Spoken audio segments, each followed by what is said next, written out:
महाराष्ट्राच्या सह्याद्री पर्वत श्रेणीमध्ये ढगांच्या छायेत लपलेला, इतिहासाच्या पावलांवर चालणारा आणि श्रद्धेच्या गाभाऱ्यात विसावलेला एक दुर्ग उभा आहे। त्याचं नाव म्हणजे हरिश्चंद्रगड।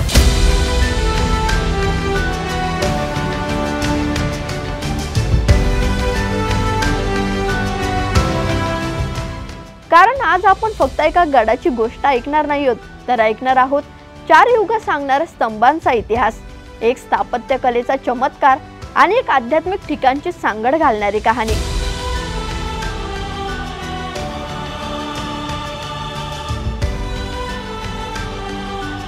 की कोणत्या काळात या गडाचा उगम झाला, कोणत्या राजवटींनी त्याचं रक्षण केलं आणि का आजही हजारो लोक निसर्ग, ट्रेकिंग आणि श्रद्धा यासाठी हरिश्चंद्रगडकडे खेचले जातात। चला तर मग उलगडूयात हरिश्चंद्रगडाच्या स्थापनेची, सामर्थ्याची आणि शाश्वतीची कहाणी। नमस्कार, मी पूनम न्यूज अनकटच्या विषय काय या कार्यक्रमात तुमचं मनपूर्वक स्वागत करते।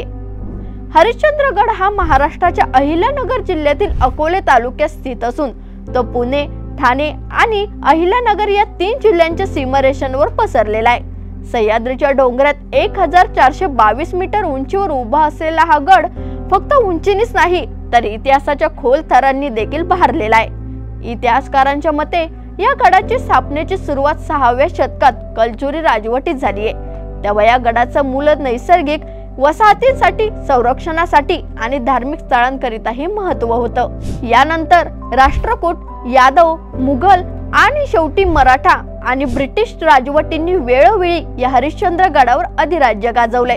गडावर असलेले हरिश्चंद्रेश्वर मंदिर, शिलालेख आणि केदारेश्वर गुहा हे त्यांचं स्थापत्य विकासाची साक्ष देतात। तर हरिश्चंद्रगडावर बांधलेल्या हेमाडपंथी शैलीतील मंदिर, खोदलेली गुहा आणि शिस्तबद्ध दगडी पायऱ्या हे दाखवतात की या गडाच्या स्थापनेत फक्त संरक्षणच नाही तर कलात्मक आणि श्रद्धा देखील महत्त्वाची होती। मात्र सगळ्यात आनंदाची बाब म्हणजे गडावरून दिसणारा कोकण कडा हा महाराष्ट्रातील सर्वात धाडसी, सुंदर कड्यांपैकी एक मानला जातो। त्याचप्रमाणे पाचनई, बेलपाडा, नळीची वाट हे गडाकडे जाणारे वेगवेगळे चढाई मार्ग गडाचं स्थानिक लोकजीवनाशी असलेलंही नातं दाखवतात।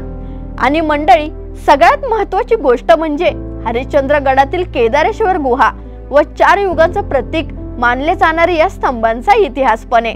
हरिश्चंद्रगडावर अनेक जुनी मंदिरं, गुहा आणि नैसर्गिक सौंदर्य स्थळे आहेत, पण या गडावरील सर्वात गूढ, रहस्यमय आणि भक्तांसाठी श्रद्धास्थान असलेले ठिकाण म्हणजेच केदारेश्वर गुहा। ही गुहा गडाच्या एका खडकाळ भागात खोल गेल्यावरती आढळून येते। तर गुहेच्या मध्यभागी एक 5 फूट उंच शिवलिंग आहे, जी वर्षभर थंडगार पाण्यात बुडालेली असते। तर या शिवलिंगाभोवती एकेकाळी 4 मोठे दगडी स्तंभही उभे होते। आज त्या स्तंभांपैकी फक्त एकच स्तंभ शिल्लक असून उरलेले 3 स्तंभ पूर्ण कोसळलेले आहेत आणि ते म्हणजे 1 सतयुग म्हणजे संपूर्ण धर्म आणि सत्याचं युग, 2 त्रेतायुग श्रीरामांचा काळ जेव्हा धर्म थोडा ढासळला, 3 द्वापार युग श्रीकृष्णाचा काळ अधर्म आणि युद्धाचं वर्चस्व, तर 4था म्हणजे कलियुग जे सध्याचं युग आहे, जे अधर्म, लोभ आणि अहंकाराने भरलेलं आहे। लोकश्रद्धेनुसार जेव्हा प्रत्येक युग संपत गेलं तेव्हा त्या युगाची संबंधित स्तंभही कोसळत गेले। आज फक्त कलियुगाचा स्तंभ उभा आहे। एक समज आहे की जेव्हा हा 4था स्तंभ म्हणजे कलियुगाचा आधारही कोसळेल तेव्हा या युगाचाही अंत होईल आणि पुन्हा सतयुगाची सुरुवात होईल। तर या गुहेतील शिवलिंग आणि स्तंभ सातत्याने पाण्याने वेढलेले असतात आणि पावसाळ्यात संपूर्ण गुहा पाण्याखाली जाते आणि ते दृश्य अधिकच अद्भुत वाटतं। तर आजही हजारो लोक या केदारेश्वर गुहेला भेट देऊन त्या एका उभ्या असलेल्या स्तंभाकडे पाहताना अंतर्मुख होतात आणि विचार करतात किती वेळ उरेल अजून या युगाला। तर दुसरीकडे महाराष्ट्रातील सह्याद्री पर्वतरांगांमध्ये वसलेला एक प्राचीन, भव्य आणि निसर्गाने नटलेला किल्ला म्हणजे हरिश्चंद्रगड। इतिहास, निसर्ग, अध्यात्म आणि साहस यांचा सुरेख संगम असलेला हा गड आजच्या तरुणाईसाठी एक ट्रेकिंगसाठी आकर्षक ठरलाय। तर ट्रेकिंग करताना जगातील रानवाट, उंच चढण, कधी पाण्यातून तर कधी दगडांच्या कड्यांतून वाट काढावी लागते। ही वाट शारीरिक आणि मानसिक तयारीची कसोटी घेत असते, त्यामुळे साहसप्रिय लोकांना हा गड फारच प्रिय वाटत असतो। तर हरिश्चंद्रगड ट्रेक हा अनेक तरुणांच्या मैत्रीचा गाभा आहे आणि ग्रुपने केलेले ट्रेक एकत्र कॅम्पिंग, शेकोटी, गाणी आणि तंबूतली झोप या सर्व आठवणी आयुष्यभर मनात घर करून राहतात। ही एक प्रकारची सामाजिक अनुभूती असते। मात्र हरिश्चंद्रगड हा फक्त एक ट्रेकिंग स्पॉट नाही, तर तो आहे प्रेरणादायी, निसर्गाने भरलेला आणि आध्यात्मिक उंचीचा अनुभव आहे। कारण शरीर थकतं, पाय दुखतात, पण मन भरून जातं।